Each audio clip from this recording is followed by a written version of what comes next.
Throughout the ages, we've marveled at the sky, the beauty, the wonder. And in the middle of the 20th century, we began to believe we could go there. To do so would take a powerful machine, born of audacity, cradled by fire, and nurtured through the precision control of awesome force. The machine, made up of millions of parts carefully crafted and tested, was known as the Saturn V. Liftoff at 7 a.m. Eastern Standard Time. 5 seconds into the flight, we're looking good. 5, 4, 3, 2, 1, 0.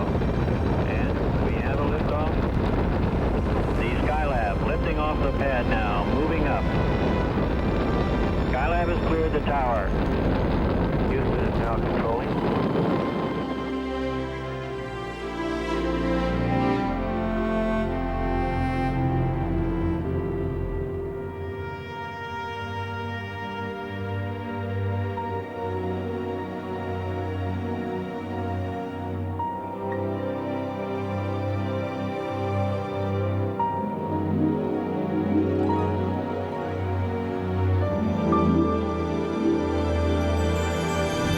All engines running. Launch commit. Hold up. Roger, clock. That's okay, flight. All engines. Roger. Clock start, flight. Roger, clock.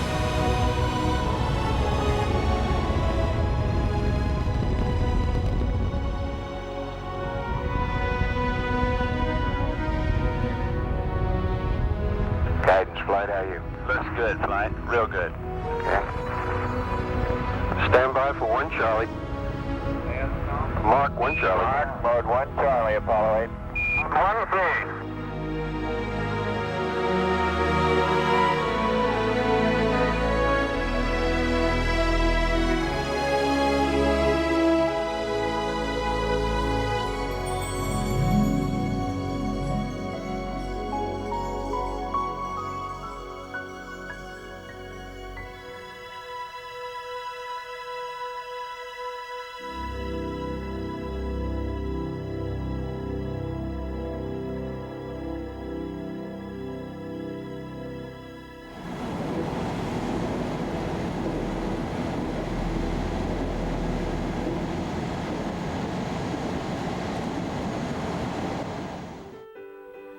It is the late 1950s, and the superpower nations of the United States and the Soviet Union are engaged in a race not only for the boundaries of earthly nations, but for the new frontier of outer space.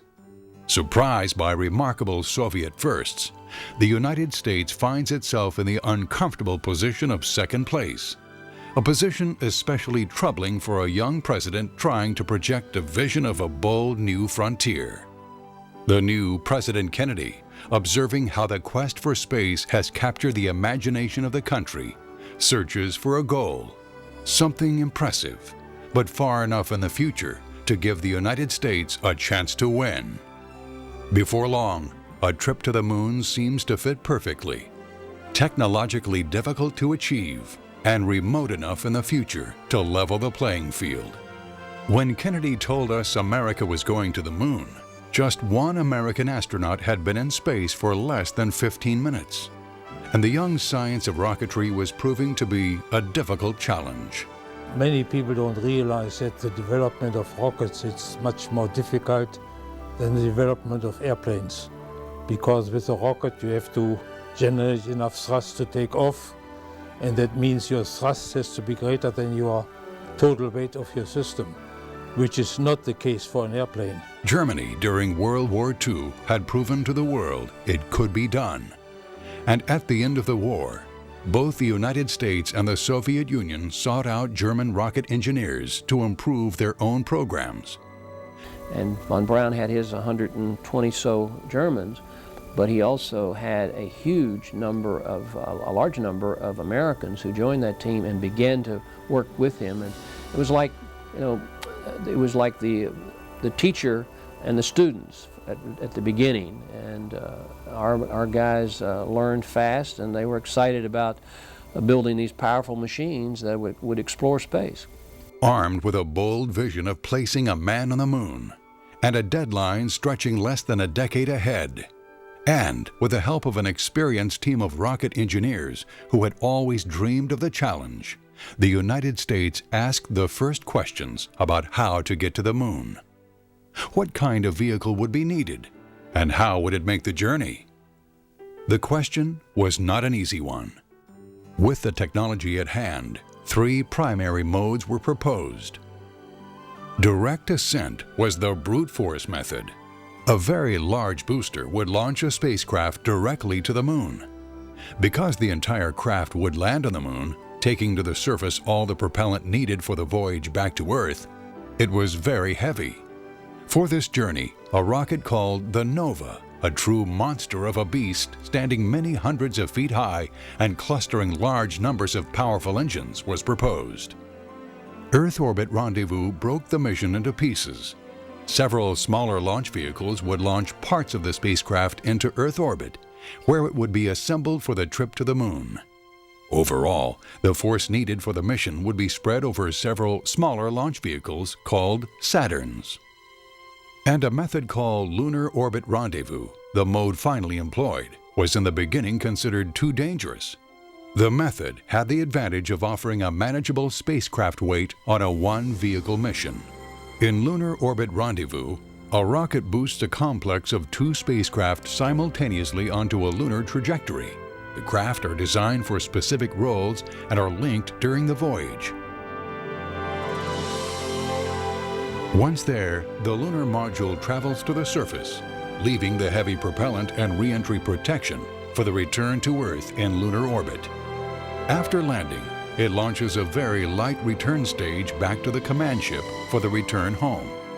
Once the mode was established, the configuration of the needed rocket could be set. It was called the Saturn C5. Eventually, it would become the most powerful, successful launch vehicle ever created and would be known to the world as the Saturn V.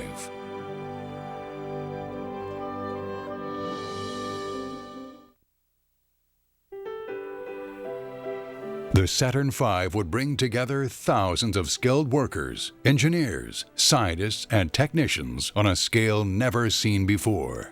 There was a multitude, 350,000 parts in that thing. And there's so many things that could go wrong. And yet the people would come forward, automatically come forward and say, we've got this problem. We don't know what to do about it, but here it is, and they'd outline it for us. And we'd put together a number of experts, and they would move. So it was the buildup of the enthusiasm that made this thing possible, in my opinion. The precision of the vehicle, combined with the force necessary to carry out its mission, made the Saturn V project unique and challenging. Right, it was at that time probably the biggest program which ever had been undertaken. I think in a way it was bigger than even the Manhattan Project because more people were involved and more people who had to make their own contributions, which in the long run all had to fit together. The Saturn V, with the Apollo spacecraft, stood 364 feet tall. Fully loaded, it weighed 6.1 million pounds. The vehicle consisted of 3 stages. The first stage, 33 feet in diameter and 138 feet long, was powered by 5 F1 engines. The stage boosted the vehicle to about 38 miles high and 6,000 miles per hour, consuming over 4 million pounds of kerosene and liquid oxygen in 2.5 minutes. The second stage, with 5 hydrogen-oxygen J2 engines, burned for about 6 minutes and drove the vehicle to about 114 miles high and over 15,000 miles per hour. Its engines consumed just under 1 million pounds of propellants during its burn. Stage 3, with 1 J2 engine, placed the vehicle in Earth orbit with a burn of just under 3 minutes. The stage restarted and burned for about 5 minutes to accelerate the spacecraft to over 24,000 miles per hour on a translunar trajectory. Sitting above the third stage was the instrument unit, the brains of the vehicle. containing the guidance and control instrumentation to guide the rocket during its flight into space. Conceived in 1961 and 62, the Saturn V would be first launched in 1967 and would go on to travel on 13 missions. The total project would cost over $7 billion, and the machine born from the men and women who built it would have a perfect success rate, including sending mankind on a journey to its nearest neighbor. The building of the Saturn V was a gargantuan task, and nearly half of the height and over 2/3 of its weight was in the rocket's first stage, called the S-1C. Built by Boeing, the stage clustered 5 F-1 engines and generated a combined thrust of 7.5 million pounds. The F-1 engine was actually born before NASA, tracing its roots to an Air Force study for a very large engine back in 1955. The power plant was characterized as a conventional design, but the size was much larger than anything created before. Design challenges for the F-1 came directly as a result of size. Simply scaling up smaller engines did not directly work. One major challenge was the design of an adequate turbopump to feed the propellants to the thrust chamber. Each F-1 engine consumed 3 metric tons of fuel and oxidizer per second, and powerful compact pumps were required to deliver the liquids. New materials and welding techniques eventually solved the turbopump problems. A rocket engine phenomenon called combustion instability also plagued the program. The problem was serious and was a leading cause of early rocket engine failure.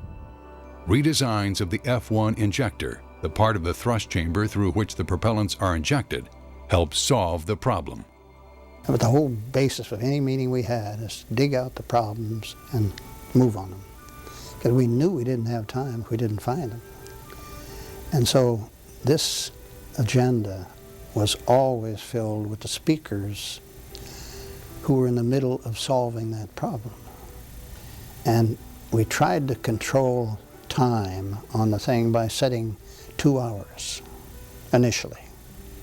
It never worked because we'd get into it and the guys that were charged with solving the problem were running into problems that they hadn't expected and we hadn't expected.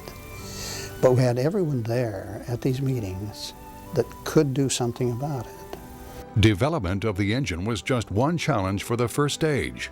The structure to carry the propellants and handle the considerable flight loads was another.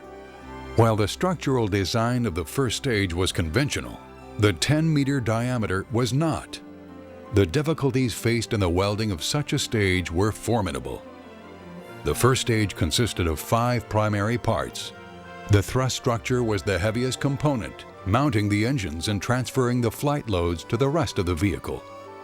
The fuel tank, holding 203,000 gallons of kerosene, was pierced by 5 liquid oxygen tunnels and delivered fuel to the engines through 10 suction lines. Above the fuel tank, an intertank structure connected the large liquid oxygen tank above. Holding 331,000 gallons of liquid oxygen, the tank was the largest single structure in the first stage. At the top of the stage is the forward skirt, providing a connecting link to Stage 2. Fabrication challenges on the first stage focused on new welding techniques. Never before had such quality welds over such long runs been attainable. And with a man-rated booster, the welds had to be perfect. Eventually, techniques to solve welding distortion problems were developed. Management of such an enterprise was daunting, with thousands of workers fabricating a vehicle being designed as it was built. Configuration control was a necessity. I then set up an office so that any engineering change coming into us, either from a contractor or from the laboratory, and the laboratories were very powerful, believe me. And so I would take a look at it, and one of the criteria I established was, number one, the man that initiated the engineering change must come before the board, and I'm chairing the board. Number two, if it's anything over $10,000, the laboratory director is going to come in and defend his change.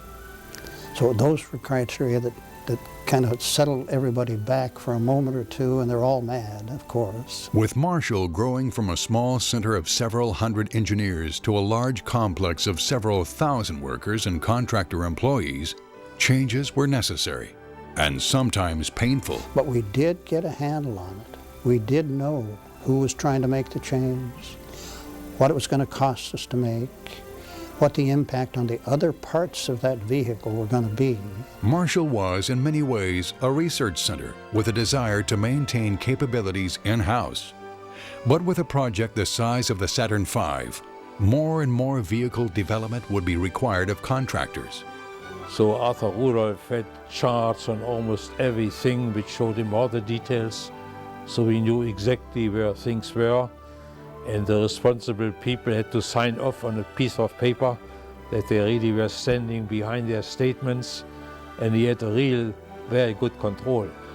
As the first stage took shape, the time finally came to light it up and test the machine that would boost the first men to the moon.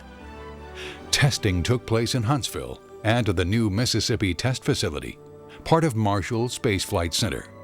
Huge test stands held the Saturn V first stage as it roared to life. The Saturn V was the most dramatic thing that I've ever experienced, 2,000 feet away from a test stand with this giant structure, big 4 concrete legs that would go up some 400 feet in the air, and this massive structure in the center. And then right in the center is this white canister, which is the Saturn V booster.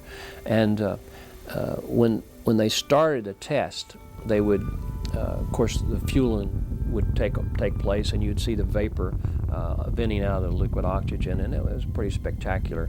And then the lights and the buzzers would go off in a few seconds before the firing. And at ignition, they would pour water out on the flame deflector to keep it from melting, and it would cool it down enough so that the flame would not totally disintegrate it. So you had this burst of water come out, and then as you got down to the countdown, you would first see this big gulp of orange reddish flame, and it would just sort of hang there for a short time, and then all of a sudden it would thrust, the full engine power would kick in, and you see this tremendous amount of power go down the deflector and then go skyward. For a brief moment, the sound would not get to you, but when it did, it would just literally, it would feel like if you were out standing in the field like we did in the early days, we had no protection. We would just stand there 2,000 feet away looking at the test stand, perpendicular to the test stand. That force would almost, you would feel like it was going to knock you down. You would feel the vibration in your diaphragm, the heat would hit your face, and it also would come up your pants leg. Development of the huge booster, the Saturn V first stage, was going well, but it was stage 2 that would threaten to move the moon landing goal out of the 1960s. The second stage of the Saturn V moon rocket, known as the S2 and built by North American, would prove to be an even greater challenge than the huge first stage. Clustering 5 hydrogen-oxygen J2 engines, the S2 stage came under considerable pressure to trim weight. To get 1 more kilogram of payload, orbital mechanics required 14 kilograms to be trimmed from the first stage, 4 or 5 from the second, but only 1 from the third stage. But the third stage was already in production, so the weight reduction fell to the S2. As the stage became even more thin-skinned and delicate, problems in welding and construction became more acute. Unlike the first stage, the second stage tanks were combined using a single bulkhead to separate the oxidizer and the propellant. This saved considerable weight and shortened the vehicle, but added difficult insulation challenges. Also, management of the stage's development came under fire.